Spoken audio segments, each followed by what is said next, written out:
भगवान श्रीनाथ जी का चरित्र अत्यंत मधुर है और भगवान के चरित्रों का जब रसपान होता है तब निश्चित परमात्मा के प्रति भाव और प्रेम की वृद्धि होती है। ब्रजवासीओं पर भगवाने પોતાની અપરમ કૃપા કરી અને વ્રજવાસીઓના ઘર ઘર સુધી ભગવાન પધારતા પોતાની સુંદર લીલાઓના માધ્યમથી પ્રત્યેક વ્રજવાસીઓના હૃદયના અંદર ભગવાન માટે શુદ્ધ સાત્વિક પ્રેમ એ વિકસિત થયો છે। જેમ કૃષ્ણાવતારના અંદર ભગવાને પોતાની વિભિન્ન પ્રકારની લીલાઓ કરી, એ જ રીતે એ જ કૃષ્ણ શ્રીનાથજીના રૂપમાં પ્રગટ થઈને પોતાની સુંદર લીલાઓને સાકાર કરી રહ્યા છે। રસ્તા પર પધારે છે, ઘર ઘરમાં પધારે છે, સર્વ વ્રજવાસીઓના અંતરંગ મનોરથોને પૂર્ણ કરી રહ્યા છે। ભગવાનના મનમાં વિચાર આવ્યો કે વ્રજવાસીઓ પર તો મેં ખૂબ કૃપા કરી, પરંતુ હવે વલ્લભકુલ પરિવાર પર પણ કૃપા કરવામાં આવે। એટલે જ ભગવાને गिरधरजीને કીધું, मुझे सतगरा लेकर चलो और सतगरा के अंदर मुझे सभी वल्लभकुल परिवार के संग भव्य होली उत्सव करना है। सतगराना अंदर श्रीनाथजीए खूब मोटा पाये होली उत्सव कर्યું છે। સર્વને પોતાના પ્રેમ અને ભાવના રંગોના અંદર રંગી દીધા છે। અરે ભગવાન સાથે એક દિવસ પણ જો રહેવાનો મોકો મળી જાય તો એ વ્યક્તિનું જીવન બદલાઈ જાય। પરંતુ જે વલ્લભકુલ પરિવારના સાથે શ્રીનાથજી બાબા આટલા બધા દિવસ સુધી એમના ઘરે બિરાજમાન થયા, સાક્ષાત હસતા બોલતા ચાલતા વાતચીત કરતા, વિચાર કરો એ વલ્લભકુલ પરિવારના હૃદયના અંદર કેટલો પરમ આનંદ અને પરમ સંતોષનો અનુભવ થયો હશે। કૃતાર્થોહમ કૃતાર્થોહમ કૃતાર્થોહમ ન સંશય। કૃતાર્થની પરિભાષા શું? કર્યા પછી મનના અંદર પરમ સંતોષ થાય એનું નામ કૃતાર્થ। મનુષ્ય જ્યારે કોઈ પણ લૌકિક કાર્ય કરે છે, કોઈ પણ લૌકિક વિષયના અંદર જ્યારે એને સફળતા મળે છે, એના કાર્યની જ્યારે વાહવાઈ થાય છે, ત્યારે કૃતાર્થ થઈ જાય છે।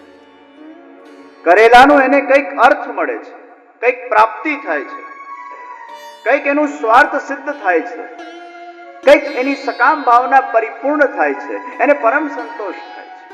પણ એ સંતોષ બહુ ઓછા સમયનો છે, એ સુખ બહુ ઓછા સમયનો છે।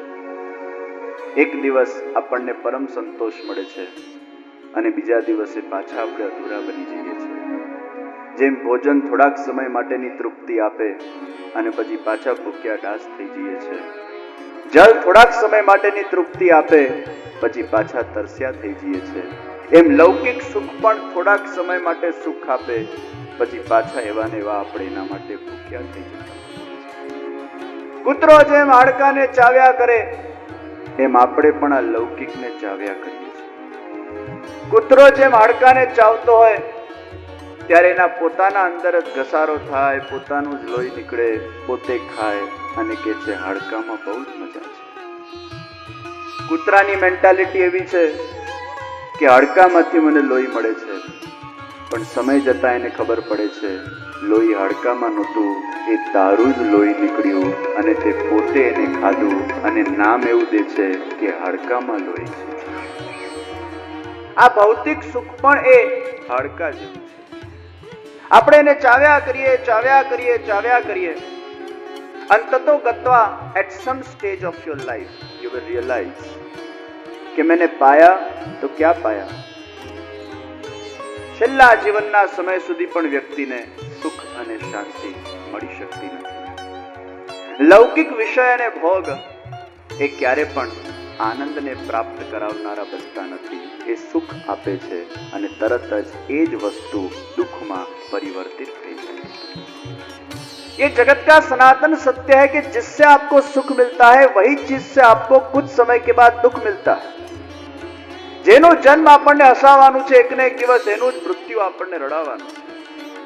જેનાથી તમને આજે સુખ મળ્યું છે, કાલે એનાથી દુઃખ મળવાનું જ છે। એટલે એક વસ્તુ યાદ રાખજો કે વિષયની પ્રાપ્તિમાં સુખ થશે તો એ વિષયના નાશ પર દુઃખ થવાનું। સુખ કે સાથ દુઃખ ફ્રી में मिलता है। ક્યારે પણ સુખ એકલો નથી આવતો, એ દુઃખને લઈને જ આવતો હોય છે, પણ દુઃખ છે ને સંતાયેલો હોય છે। સુખ જ દેખાય છે પણ એના પાછળ દુઃખ આવતું જ હોય છે। લૌકિક વિષયમાં સુખ મળશે, अलौकिक विषय में आनंद। सुख वो आनंद से बड़ा है, इसलिए आनंद के दो भाई है। मजा वो सबसे छोटा भाई है, उससे थोड़ा बड़ा भाई उसका नाम सुख है, और उससे भी बड़ा भाई उसका नाम आनंद है। मजा ए टेणियो छे, नानो भाई। मजा एटले जेनु संबंध इंद्रियों साथे। आँखથી જોવામાં મજા આવી, કાનથી સાંભળવામાં મજા આવી, ત્વચાથી સ્પર્શ કરવામાં મજા આવી, જીવહાથી ખાવામાં મજા આવી। તો આ મજા એટલે એ મજામાં જ જા છે, આવીને જે તરત જતી રહે, જે ટકે જ નહીં, એનું નામ મજા। તમે ભોજન કરતા હો અને સ્વાદ લેતા હો ત્યારે તમને બહુ મજા આવતી જાય, પણ એ કેટલી જલ્દી ઠરી જતી હોય છે। ભોજન પત્યું પૂરું, પછી 10 વાર याद करिए मैं भोजन કર્યું, मैं भोजन કર્યું, मैं भोजन કર્યું।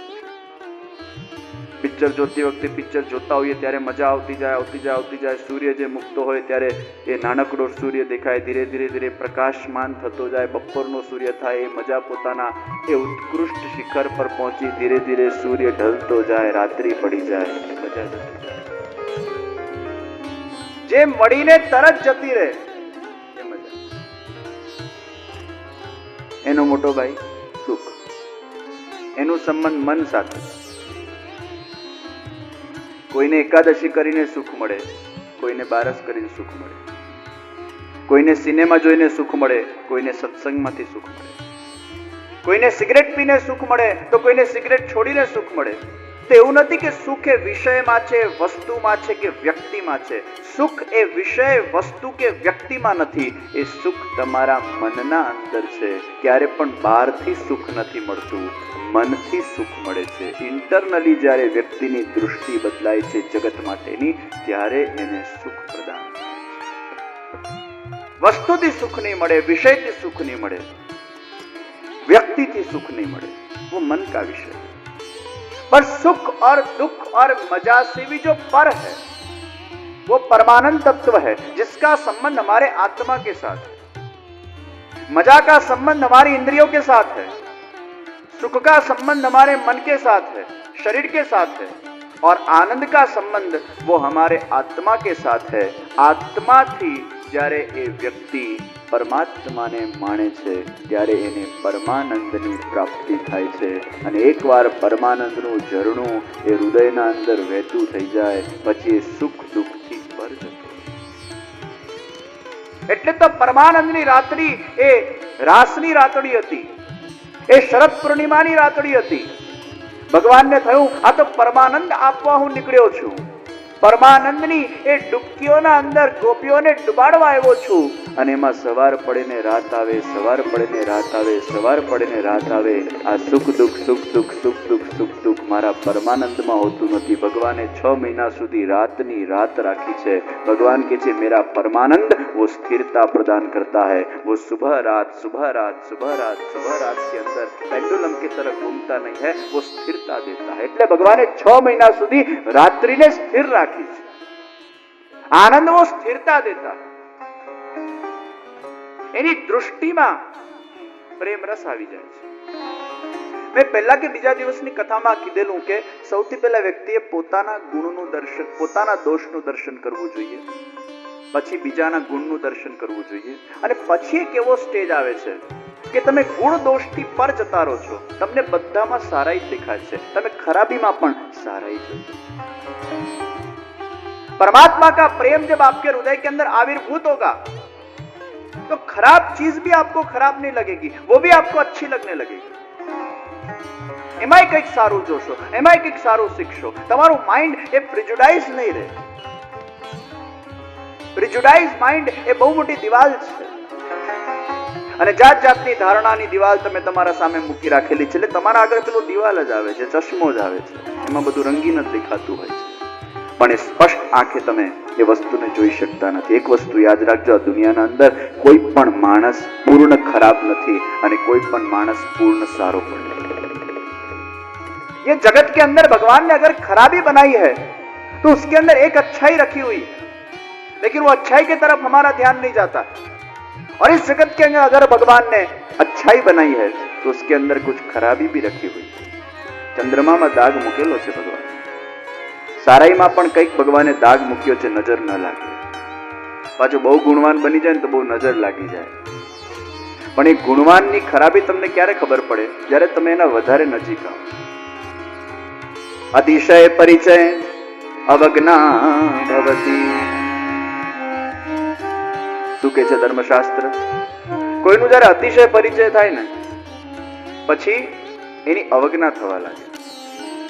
એ ટેકન ફોર ગ્રાન્ટેડ લેવાય જાય. પેલો દૂર હોય ને એ સુહામણો લાગે, પણ જેમ જેમ પછી પાસે આવતો જાય ને એટલે પછી પહેલા તો આપણને ગુણ દેખાયા દૂરથી, પછી જેમ જેમ પાસે આવતો ગયો, પછી જેમ જેમ એના સ્વભાવથી આપણે પરિચિત થયા, પછી તેમ તેમ એના અંદર દોષ દેખાતા થયા. એટલે જ્યારે નવા નવા લગ્ન થતા હોય ત્યારે બહુ દોષ દર્શન નથી થતું હોતું. આજના જમાનામાં તો થઈ જાય છે. 2-2, 3-3, 4-4 વર્ષ સુધી વાતચીત જ કર્યા કરે પછી નિર્ણય લેવાય. એટલે એમાં દોષ દેખાઈ જાય, ગુણે દેખાઈ જાય. પહેલા જમાનાની વાત અલગ હતી, જોયા વગર લગ્ન થતા હતા. આપણા ત્યાં પેલું અંતરપટ પણ આવતું હતું. અંતરપટ એ પહેલાના જમાનામાં સસ્પેન્સ હતું.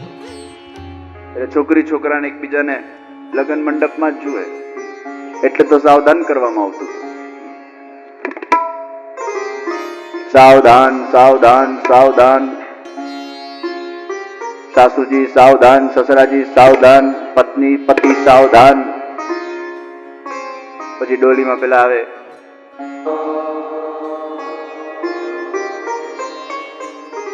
પછી ત્યાં બેસે,